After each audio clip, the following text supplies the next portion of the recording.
Why, hello there, everyone. We're going to be kind of quiet because everybody's sleeping. Uh, so I don't want to be too loud. But at the same time, I want to go over baseball because it's a kind of a unique day today. I was at the San Diego Padres game, a very long game, enjoyable game. The Padres won the kind of game where there was one big call in this game, and the score was 3-3. And the Rockies threw in a play on a hit to try to throw a guy out at home plate. And the guy at home plate slid with his legs to, not even try to hurt the catcher or anything. It was a super close play. And the ruling on the field was out. And it was basically a tie, and there was no real good camera angle that I saw that was able to tell me clearly that the guy got his foot in before the tag. It was just like you couldn't get both things in the same camera angle. And I did not think they were going to overturn that, but they overturned that, and San Diego took a 4-3 lead there, blew out the inning, and ended up crushing them. 13-5 or whatever it was. Fun game though. I was there with family, friends, and stuff. And so it was anyway, it was a good time. And of course, I don't wager on any of these games when I'm in California. So you're just kind of watching it old school. Not having any money on it. And it's kind of interesting because had I wagered on that game, I think I would have got it right. I would have had the over, and I would have had San Diego in like a round robin same game parlay thing. But whatever, there was no wagers today. So looking at the rest results though, I wanted to talk about something because as I was at the game today and not really able to do any of this. I didn't bring a computer with me. There's basically babysitting going on. There's kids running around trying to catch foul balls everywhere. Like you got to be on your toes. So I didn't have any time to update this. And what that led to was you end up with two different looks of the day, essentially. You've got a look which was the expected look that I launched before the first game even started while I was driving to San Diego to go to the game. And and that's for all of the games here. That's what this expected tab was. And then you have a final, which is what happens at the end of the night when I make it back to actually look at what the day really was with confirmed lineups. So I decided to post both of those sheets here in the Google Sheet.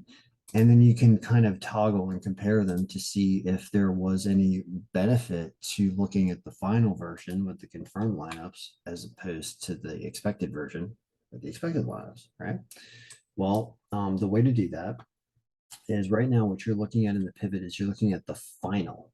Okay. The final was apparently 8-7, and there still is a game going on right now. There's still an 8-7 game going on right now.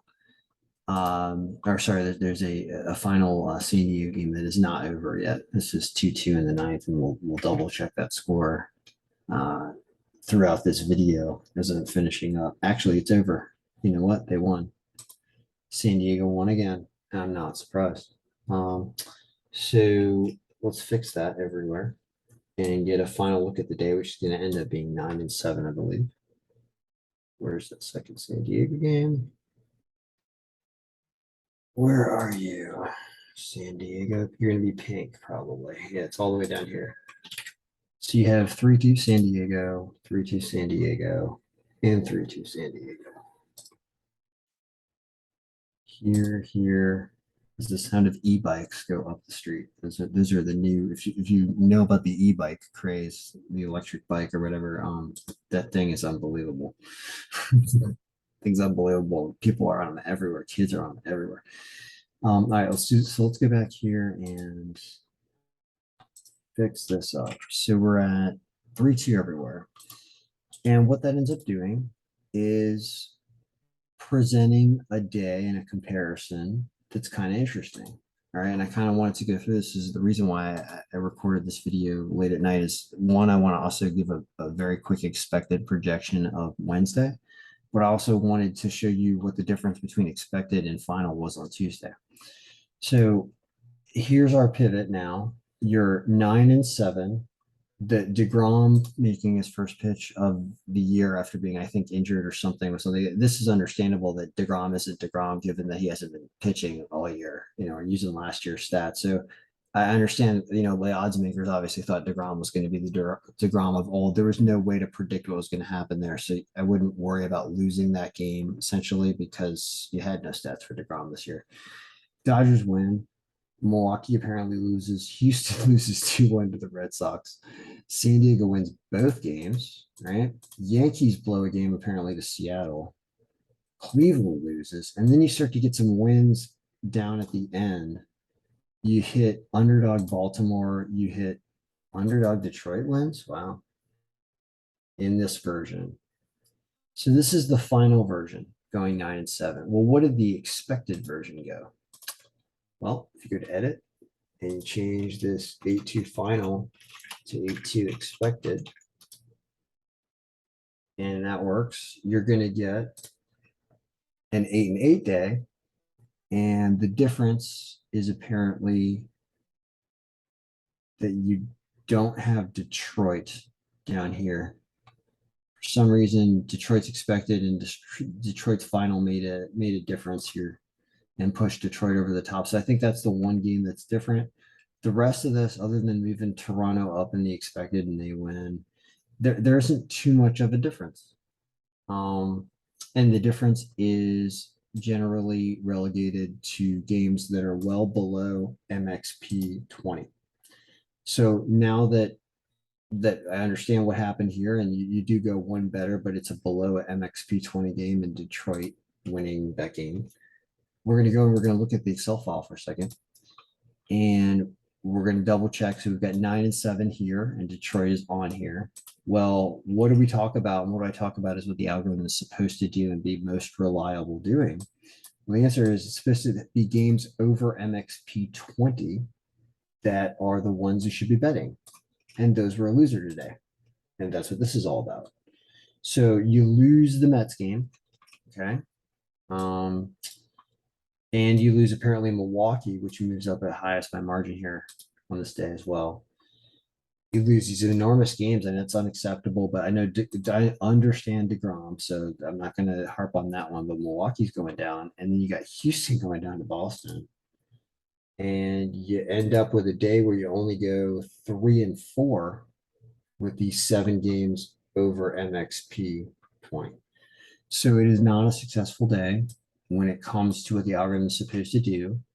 Now, if you remove the Mets game because you didn't have any stats for DeGrom, which is actually kind of an acceptable thing to do, especially them being at minus 305 and basically unbettable anyway, right? At that line, then all of a sudden you're still a loser.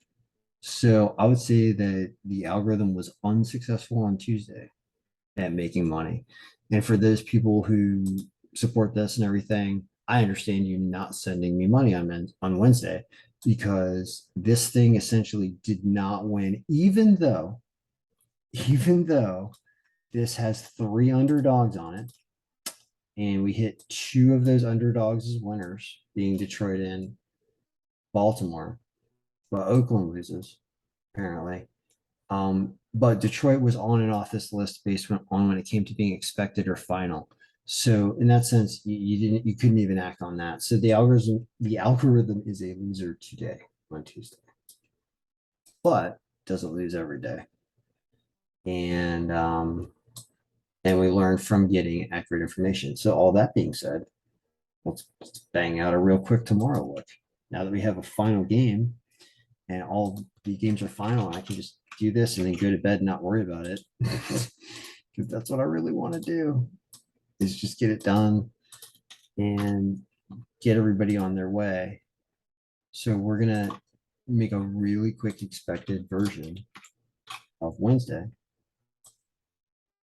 And then you can see that you're going to slightly be better, probably getting final lineups.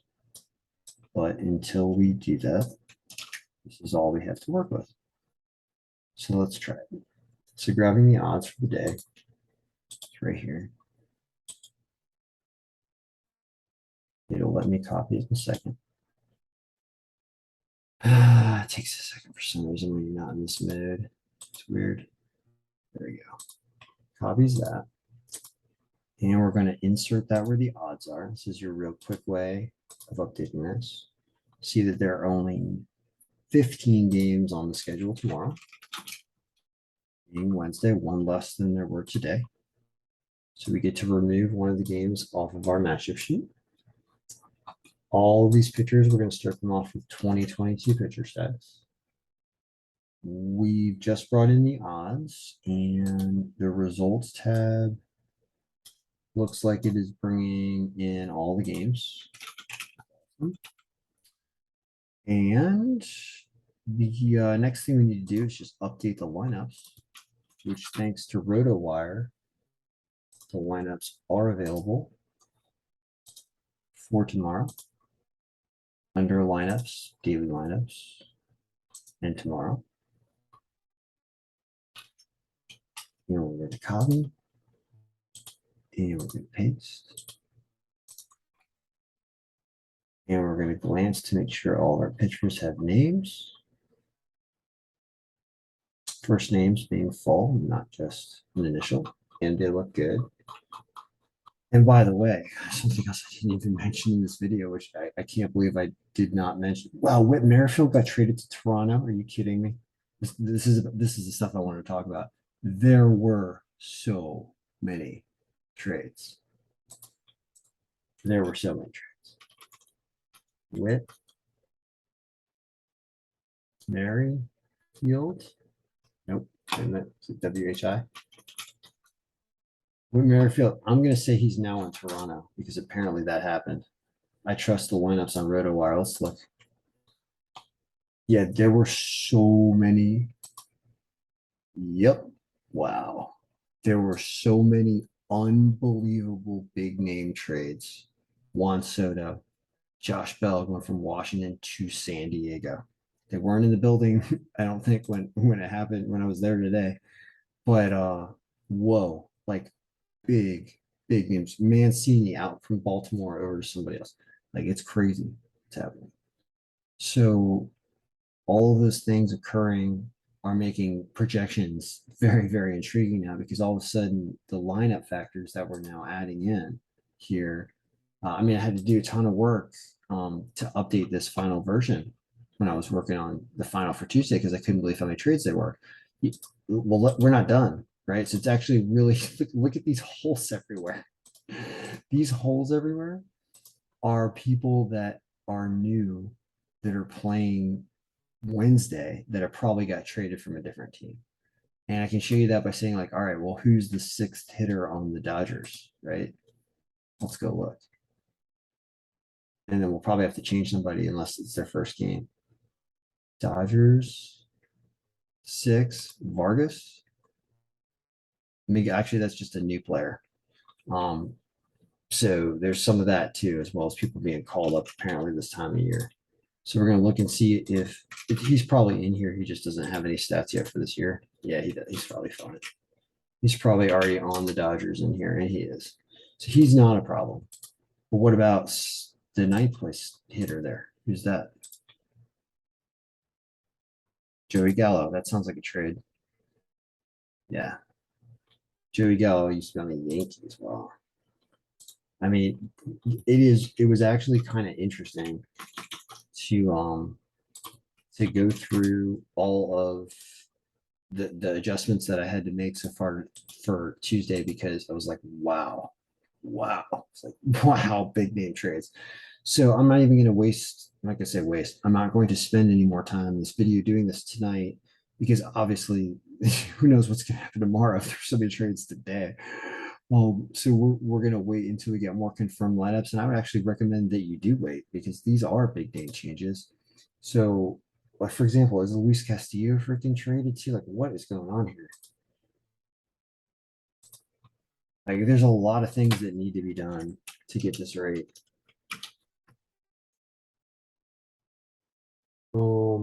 Here, Seattle. So let's see where he was.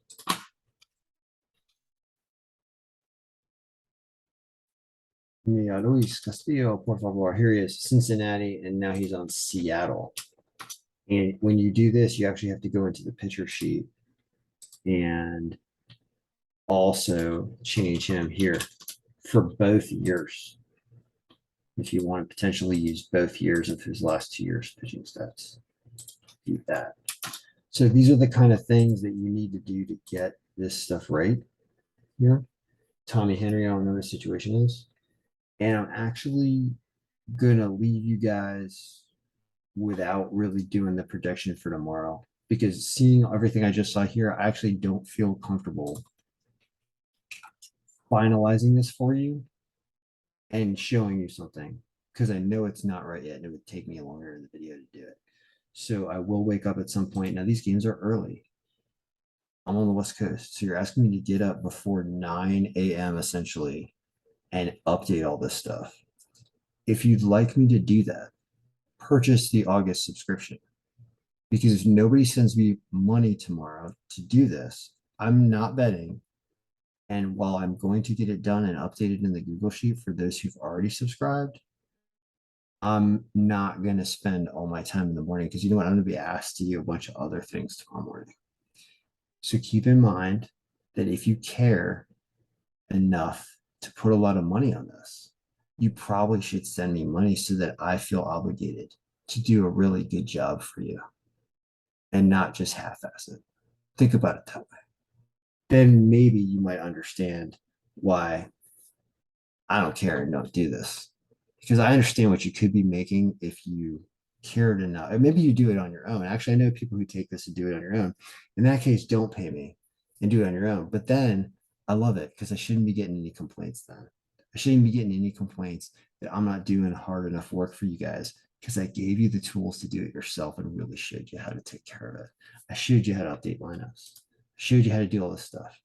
Why should I have to work twice as hard when I'm not even betting tomorrow? So you go figure it out. And if you want me to spend time on this, send me money and I'll do it. All right. Good luck, everybody. The Algo Picks P1.